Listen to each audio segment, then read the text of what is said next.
Now we will understand about various approaches to organizational behavior. Approaches means how come we can see and make efforts to improve the organizational behavior within a particular organization. In general, there are four approaches, there are four theories which we understand as four approaches. Now we will see which theory is termed as which approach. First is Edelman's approach,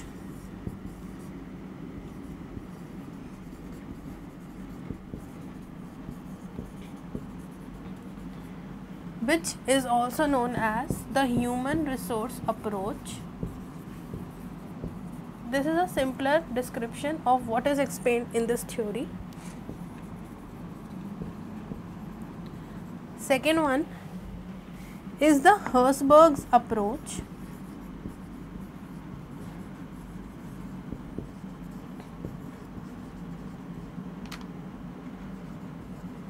which in simpler terms is the contingency approach.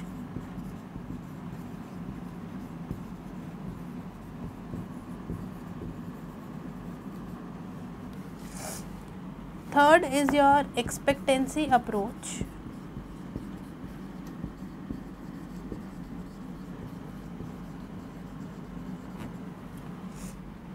which is also known as productivity approach.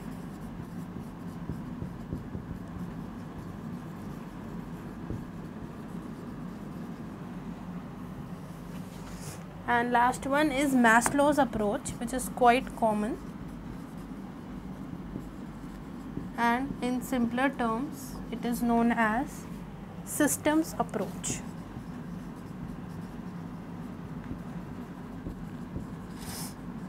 While moving further in this chapter, we would be understanding in detail the main gist or the contribution of these four theories, which in simpler terms relate to these approaches. Like the Edelman's approach is more linked with the human resource approach. Then your Herzberg's approach is your contingency, which is conditional approach. Then is your expectancy model, which is more of productivity approach. And at last is Maslow's approach, which is linked with the system approach. So after this, we will slowly move into detailed description of all these four approaches.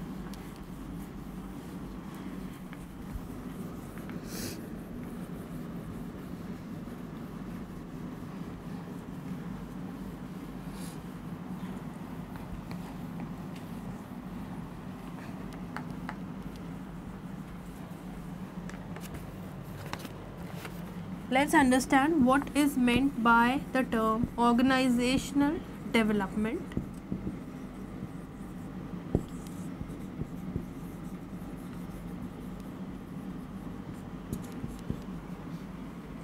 It is a planned,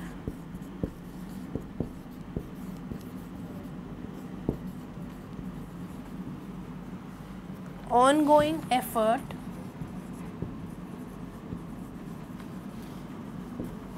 by organizations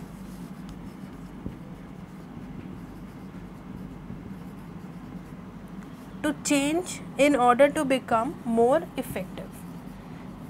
Like, it is well understood that whenever something or some organization is looking for change, it is obviously for the betterment.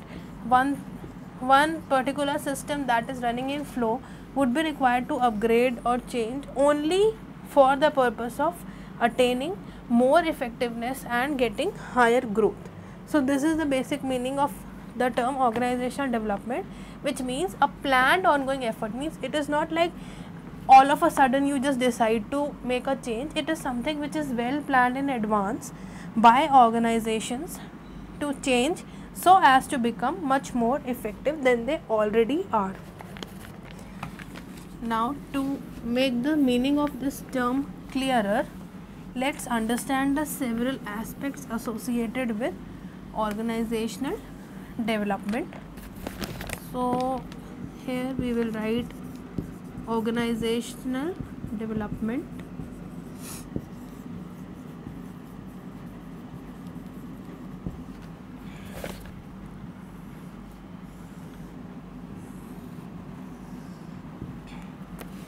It is linked with one major aspect which we call organization performance management. Organization performance management.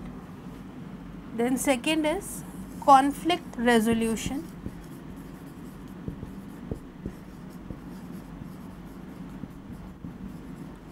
Third is continuous quality improvement.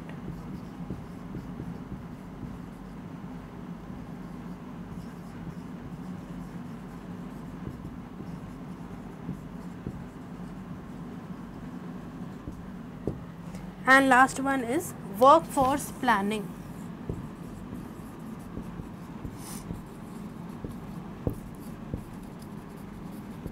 So these are the major 4 aspects related to organizational development.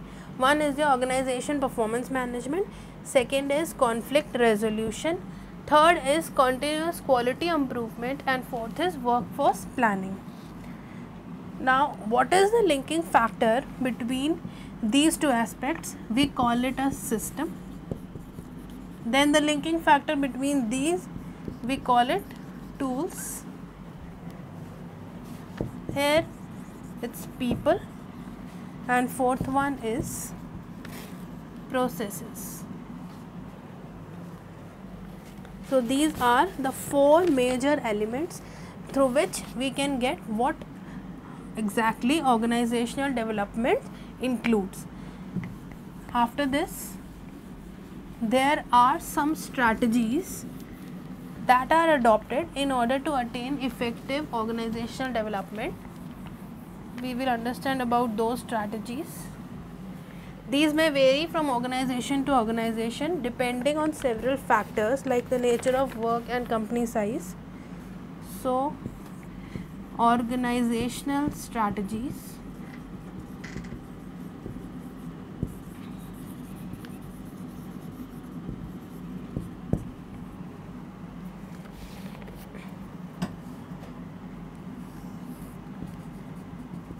In the middle there is one thing that regulates everything is the mission and vision of those strategies. Then it also depends on the organizational structure.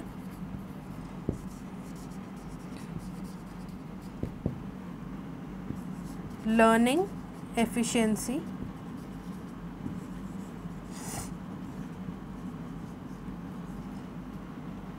Culture.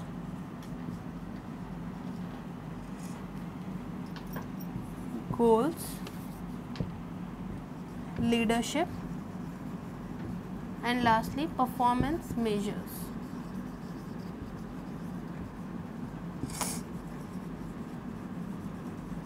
So these are the several aspects through which a particular strategy and its effectiveness for an organization is determined.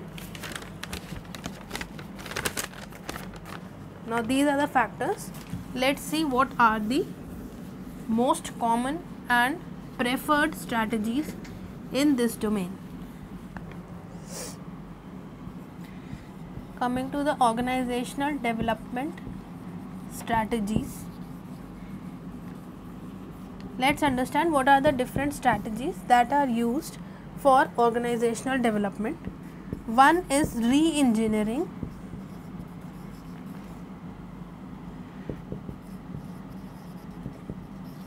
This is commonly used. Second is team building.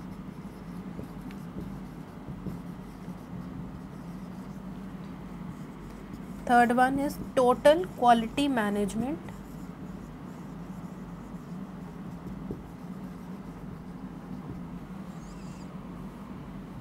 Then is job enrichment.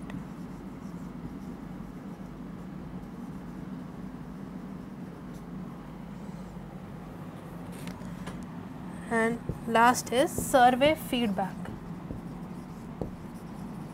These terms might appear quite common, but these are actually OD strategies which are adopted according to the nature of organization and the development process that you wish to start.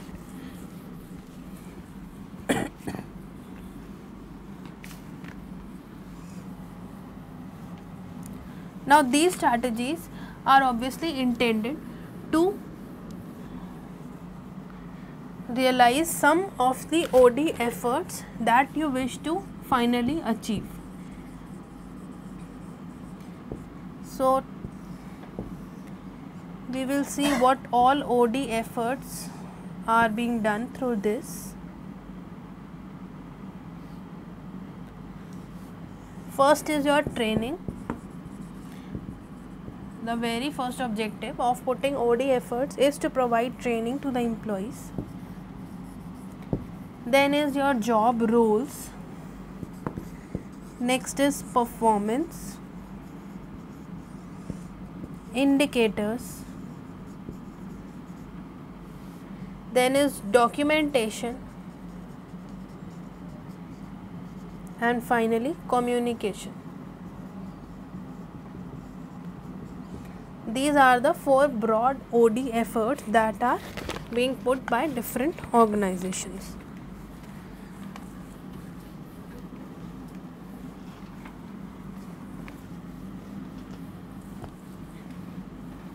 Coming to the detailed descriptions of various OD approaches which we discussed earlier. First was Hadron experiments.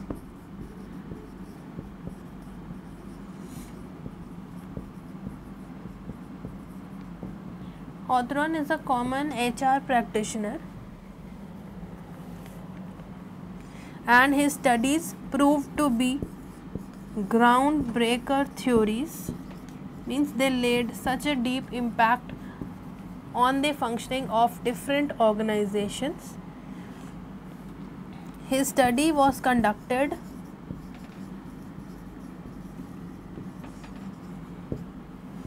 between 1924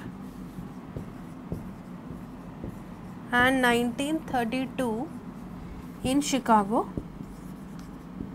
This was the place where his experiments initially took place, and according to him, the elements of an organizational system include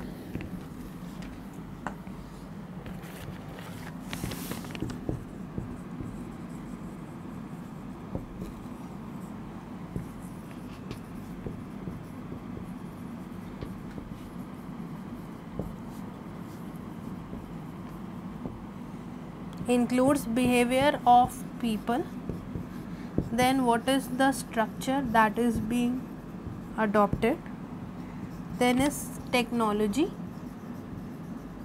and last is the environment, which includes both internal as well as external environment.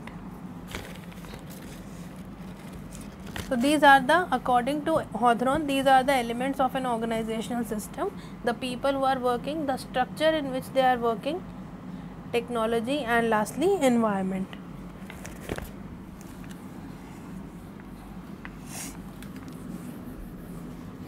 Then he laid emphasis on several models of OB.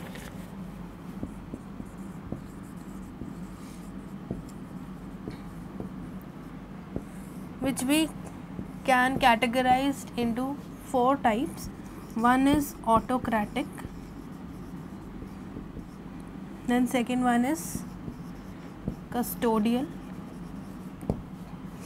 third is supportive,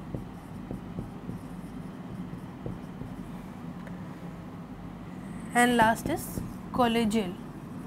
So, these are the 4 models of organizational behavior.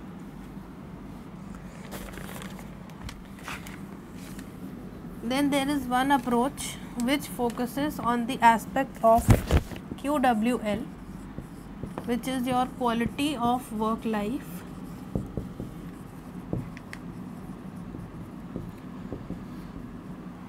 According to this, it is basically the favorableness of job environment. Means how do we understand that someone's quality of work life is poor or good? This is by actually getting factors that depict the favorableness for the particular job environment in which the person is working. Then the approaches that are adopted to know the quality of work life include: 1. Rewards, how much reward the person is getting. 2. Flexible timing, is he allowed to come and go according to his convenience, so it is flexible timing. 3rd is increased employee participation, how much he takes part in the decision of the organization.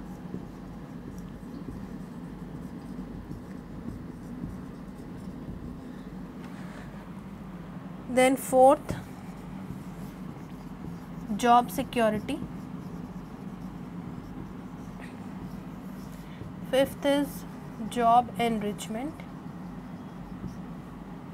6th is career growth. 7th, open communication, how much the person communicate with respect to the organization. And last is increased participation. These are 8 major aspects that throw light on the quality of work life of an employee working in an organization.